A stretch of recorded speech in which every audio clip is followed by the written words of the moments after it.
Well, welcome everyone to Afterburn Soccer Show. I'm your host, Nathan Hill. You can follow me at Nathan J. Hill over there on X, and of course, as Afterburn.soccer on Substack. And with me, well, welcome back. He got pulled away by a family situation last week, but we welcome back Jose at El How's Chico. everybody doing? Yeah. And yeah, we get to catch up a little bit on a good weekend of soccer for FC Dallas fans for once. So we're grateful everybody to join us. Send us your comments, your questions. Let's get into it. What did you like from FC Dallas's victories this past week? First against Memphis for the Open Cup, a gritty one, but they found a way. And then over Austin FC, our hated in-state rival. We want to get your feedback, your comments, your questions as we get things going. Jose, what were your reactions to this past week, which felt a lot better than some of our recent experiences? Feels like a lot of weight, off the team's shoulder. I mean, they're not. They've been really bad and back-to-back victories. Even though it wasn't pretty, you got to take back-to-back W's at home. I mean, that's what we've been crying about as a whole is, you know, not getting results at home, and for the team to go out there and get back-to-back home results. Uh, that's saying something. I know it wasn't pretty. They still look like a pretty rough team, but I'll take it. It's something to build on, and most importantly, the my two favorite stats to come out from those two games is one goal, one assist, Musa and Jesus. So if this team wants to do anything, those two guys need to be on working together and scoring and assisting. And Jesus finally showing like he's getting back to health. And if his past, half season, full season shows anything, is this team is simply a different team with a healthy Jesus. The addition of Musa has not changed that. Jesus and his health is what keeps this team dangerous and going, and uh, that's exciting. It is exciting, and yeah, for large stretches, this Austin game, FC Dallas were just incapable of winning the ball and keeping the ball. I bet they expected that to some degree, and so they were prepared to bunker a little bit and look for those counters, which led to the second goal, and maybe should have led to some other opportunities as well if they had been a bit sharper. But defensively, it was a gutsy performance. They did what they needed to do. They battled as a team and they found a way to win, and it's something that the team hasn't been able to do. So yeah, you'd love for them to dominate, but hey, just get the win first and build as a team. I want to add something too, something that this team has been sorely lacking that has amplified all their ills, and that is the fact that this team uh, has not had a scoring threat, a scoring punch. It has allowed other teams to be more aggressive attacking Dallas, to attack them and not really worry about what Dallas is bringing in counter, because let's face it, the attack in the before this past week has been pretty inept and has given nothing uh, to scare other opponents. So of course the team has looked under siege for most of the early season because teams have not been worried. Well, you saw Austin go out there and attack LCD without you know any worries, and they got punished for it. And that should, as long as Jesus and Musa stay healthy, that should make this team look better because teams will now have to pause and they'll have to pick. They will not be able to just simply push everyone forward recklessly because now they have to worry about the fact that Jesus can hurt you on the counter Mm-hmm. and Musa can hurt you. Mm-hmm. That's something this team has lacked. and it's riding the ship. It doesn't mean we're a playoff team yet. That, but it means this team has something to build on, and I'm looking forward to seeing if a healthier, happier team going forward. Scoring in this league, really in a lot of leagues, there's a streaky aspect to it of just getting that first goal, just getting something going can open the door to that extra confidence that teams need to take their chances and not look back. And so feels like that FC Dallas has been missing a lot of that just not scoring enough. Have had to rely on their defense. So I'm with you on that completely. And And it didn't have to be the perfect game or the perfect tactical setup. Sometimes you just need to get something positive going to build the confidence and then continue to add the pieces from there. Because this team is but still not healthy. This no, team is but still not healthy. to further add an exclamation point to what I'm getting at with this team's lack of attack that they've been missing is, despite his slump, Jesus Jesus's goal has made him the fastest player to 50 goals. The youngest player to 50 goals in MLS. That tells you just how important this man is to this team, and Mm-hmm. and that just cannot be understood. You can't just wish that away or pretend it's not there. That's a fact. This team goes as far as Jesus goes, and a healthy Jesus, uh, in form Jesus makes Dallas a team that at least will give opponents fits with and has a chance where they've looked like they haven't had a chance in the past. I mean, let's face it, it wasn't pretty. So Yeah. we're not there yet. There's still a lot of players that still need to round in the form and still get healthy. But they're starting to show a sign of life. It's we're not flatlining anymore. Mm-hmm. Yeah, and let's rewinding back to Tuesday night. FC Dallas got their start in this year's Open Cup and welcomed USL side Memphis, who have been in very good form. And in fact, I think went and won their next match in their league. And was this not going to be an easy win, easy game by any means? And it certainly wasn't. There was certainly a lot of listlessness, Mhm. a very defensive sort of oriented approach for Dallas.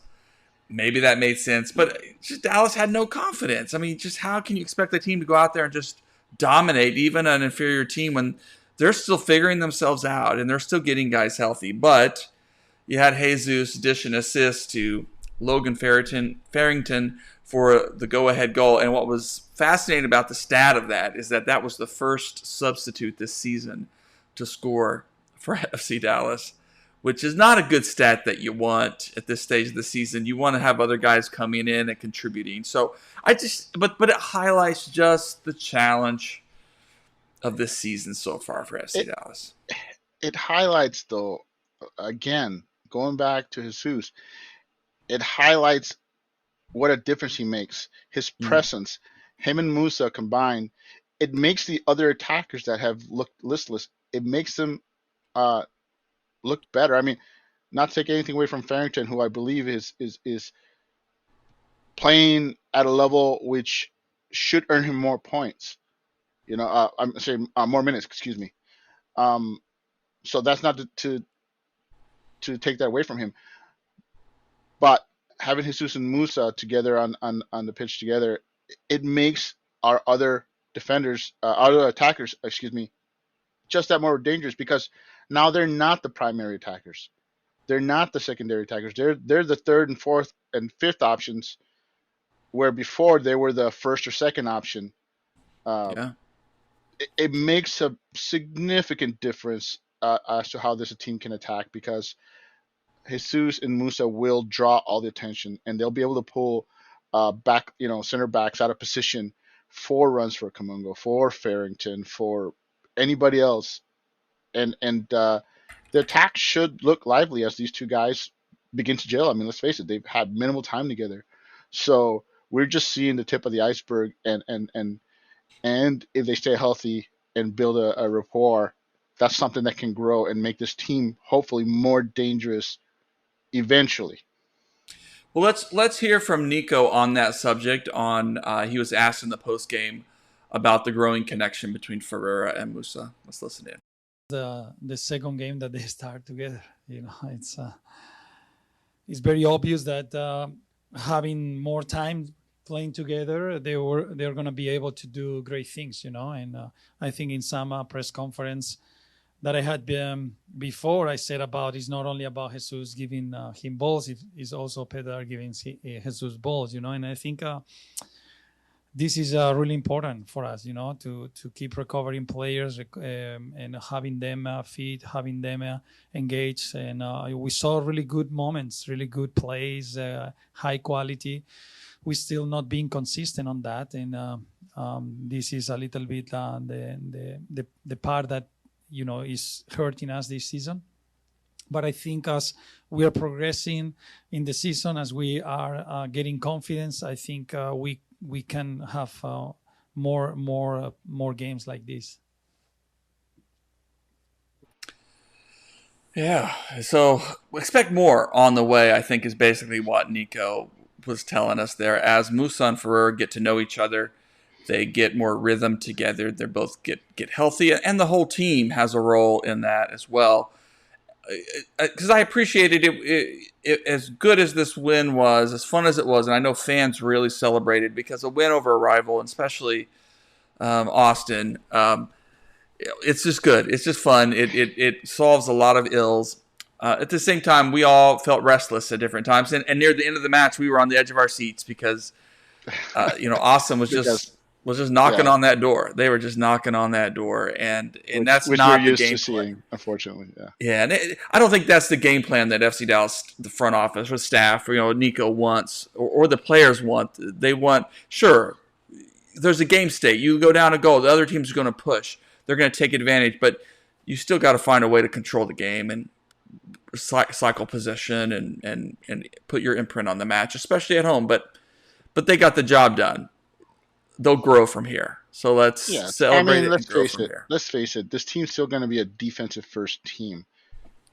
But having players that can score off of counters will eventually make this team a much more fun team to watch than they have been, even when they've won.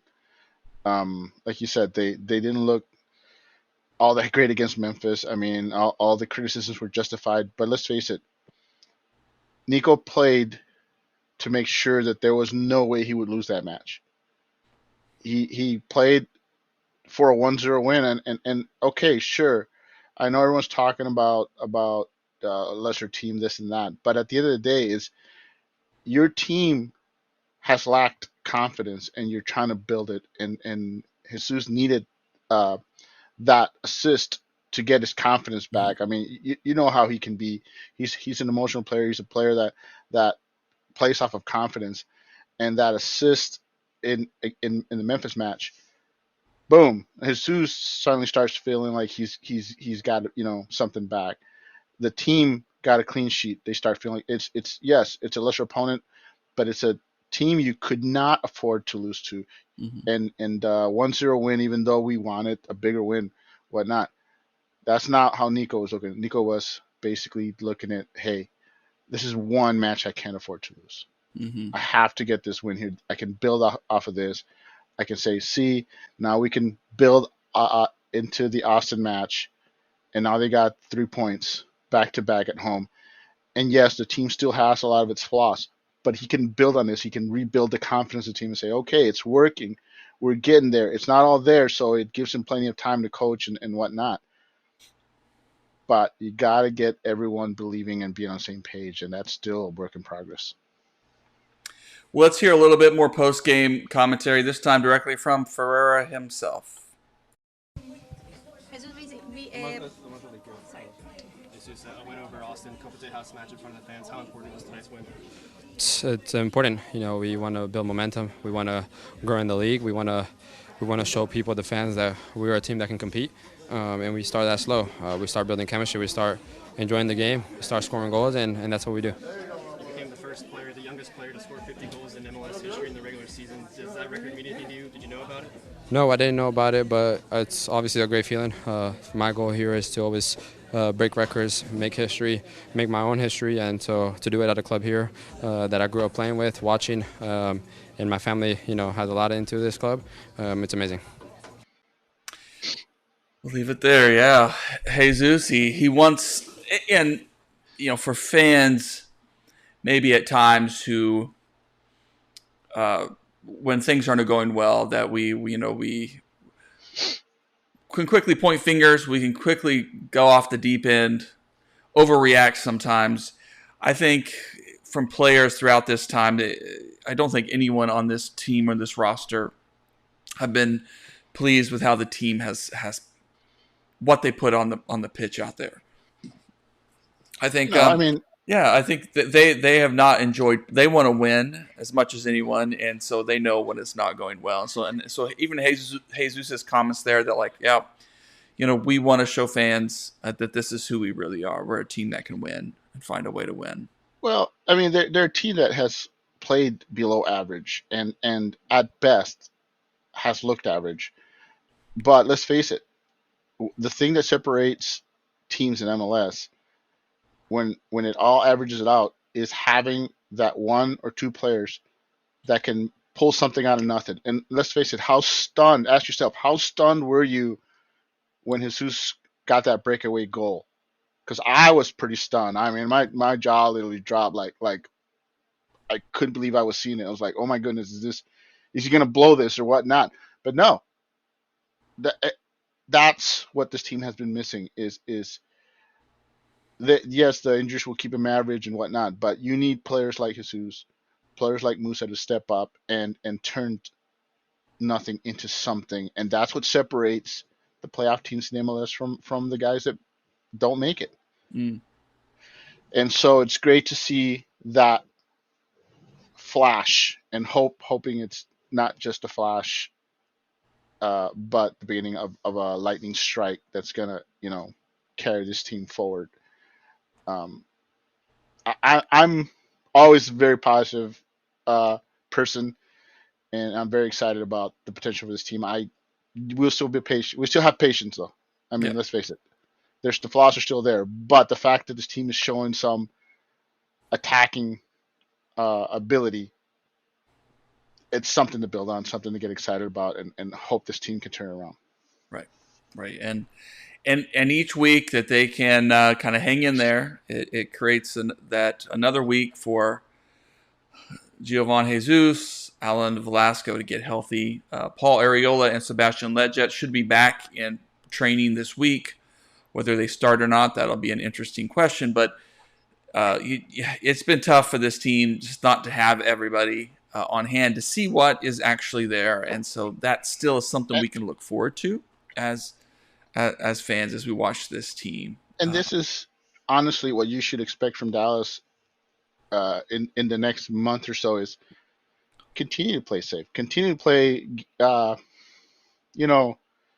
soccer that isn't really seen as exciting, but as their attackers get in sync, get in rhythm, get in form, you'll start seeing flashes of excitement. And honestly, Nico has to do this until he gets Velasco back and gets Giovanni Jesus back. Once he gets those guys, then you can start turning up, because all of a sudden Velasco, yes, I know he won't be 100%, but he's the kind of player that can make the kind of passes to attackers he doesn't have to beat teams with his feet. He can he's a playmaker that can. Right now we just have Ilara and Jesus are probably the only two that can consistently make dangerous passes. Musa has shown he can make dangerous passes.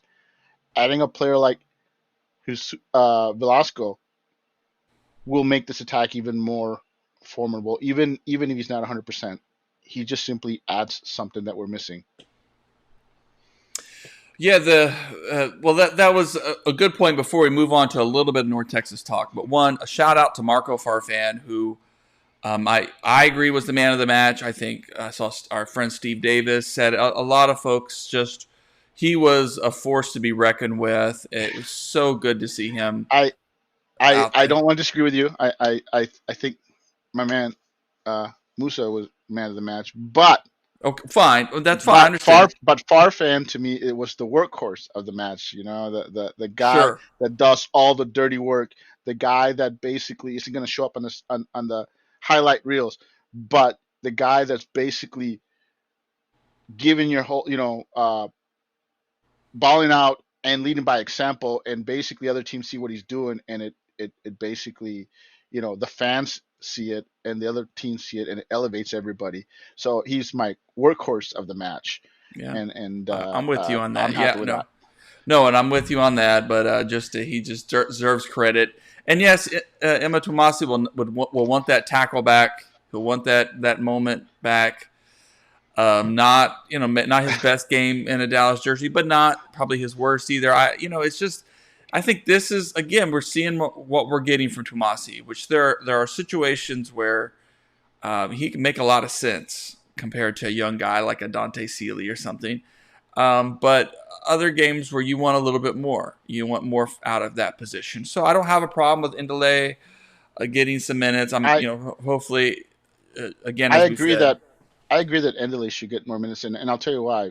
It's because Tuamasi and Farfan give you two defensive minded wingbacks, and one of them's got to be offensive minded. While Farfan has shown that he's certainly much better than Tuamasi going forward, he's still a guy who's going to excel on defense and have moments of brilliance going forward from time to time. But let's face it, his bread and butter is defense, and why not give a player like Endele some minutes there? At least to push Tuamasi for playing time, because the best thing I can say about Tuamasi, or not best, but the one thing that comes to mind when I think of Tuamasi is he's limited. He's shown that he's limited. Teams know he's limited. They know what he can and can't do. And I don't think I've seen him outrun anybody to the ball, which is something that this team is lacking on that side of the field. And I've seen Farfan outrun people, and I don't think Farfan's all that fast, in all honesty. But it's his positioning and the timing of his runs. And I haven't seen that from Tuamasi consistently, where he outruns a player, an opponent, or he times it just right that it doesn't matter that he's not fast. Where Farfan has shown that he's capable of doing that, Tuamasi has not, and that's why I agree. I'd like to see Ndele get a shot at that position, at least to show Tuamasi that hey, the job isn't yours. You need to fight for it. Yeah, good stuff. So, I mean, there's opportunities, I think, as guys get healthy. But, yeah, to continue to work these young people in. I mean, we haven't seen Sealy, and back in action there since Farfan has clearly won that job. But I think we'll see him at some point still. I mean, I think we're going to see him work back And in. there's nothing wrong with that. Before this season, you're basically your Iron Man for 2 years running has been Farfan, to the point where we were concerned that he simply has been getting way too many minutes and not enough rest. And at this point, he's shown that he brings way more experience defense than Dante has. And Dante still has, he's still young. He's 21. And I'm okay with Dante coming in and getting a start here and there. Like we have 3 games coming up in a week. That'd be a perfect time to give Dante some minutes, and I don't want to see Farfan start all 3 matches and play 90 minutes each. It's nice to have somebody behind him that can come in and give you strong minutes and give you an occasional start. And I think I'm okay with Dante that he's 21. Yeah, Sure. It's just as long as he doesn't, some players, and we've seen in the past, expect more than they deserve, and I'm hoping that Dante is not that player. Yeah, it's a good question. I mean, certainly another starting caliber center back would be a wonderful thing to have, but I don't know. The answer is no, because our depth is so bad that it would be great to get another starter caliber center back. We all want that. But Hunka has shown that he's good enough that he should be a solid rotational piece. So, I think that. we've seen Hunka there. I like the Hunka too is a little bit of a tweener in this system, and that he can go out wide a bit. He moves around a lot, and I like that. So he can provide support if Farfan gets forward. But with Ndele growing and the impending return of Giovanni, it's going to be too crowded at that position. So I think Hunka, we've seen a permanent move to center back, and I'm okay with that. The guy has been a solid professional. I mean, I am pleasantly surprised at how well he's played there. And we had, Paul Arriola as that wild card possibility at right back. If someone else is hot in front of him. I mean, I don't know that Siki and Kamungo, right? And Kamungo, so. Right. So it'll be fun to watch. Well, let's shift over real quick to North Texas. North Texas, while FC Dallas had that slow start, North Texas has come out of the gates, and they've just been an incredibly fun team to watch. Certainly, it showed their youth. I've had some draws and things there mixed in that showed their need for growth. But they were undefeated going into this weekend. They go up to Northern California to play the Towns FC, which is Quakes 2. Yep, Quakes 2. Formerly the Quakes 2. And it was not their best match of the season. And unfortunately, a late free kick in the 80-something minute was enough to punch Towns FC. It was a pretty even match. Yeah. I mean, you look at their shots and shots on goal, and they're in possession, and the teams played pretty even. And I honestly thought it was going to be 0-0 and go to PKs, but like you said, unfortunately, Towns pulled one out, and that's going to happen on the road. The main thing is to not have a young team, lose confidence. They're still undefeated at home, and that should be plenty to keep them going forward. It's a young team, and you have to be impressed with what Coach Gall is doing there. In fact, so let's jump over and listen to him real quick on this loss. And in particular, just notice he talks about how his attackers got a bit impatient, which I think was what happened. They had a couple of real clear chances and incredible saves from the Towns FC keeper. I mean, incredible saves. But maybe if those had gone in, it would be a different match we'd be talking about. But it seemed like the attackers got a little rushed at that point and weren't their normal selves. Let's listen to Gall. That every week that we advance with without a loss, that every team are gonna be more gunning for us and come at us a little bit more and give us a little bit more quality week in and week out. And it's a little bit disappointing in terms of as the game progressed, because I felt we started the game really, really well. Besides a couple of world-class saves from their goalkeeper, I mean, I think that those 2 goals early, when they go in, the game is very different. But I think as the game got a little bit transitional, as the game progressed, I think that we were a little bit impatient with the ball.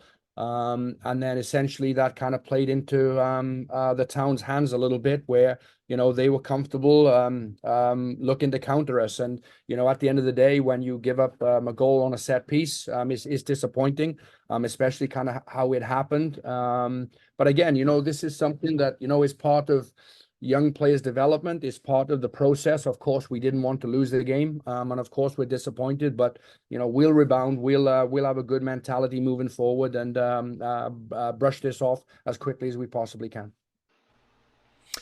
It's part of the process, as he says, of just these young players.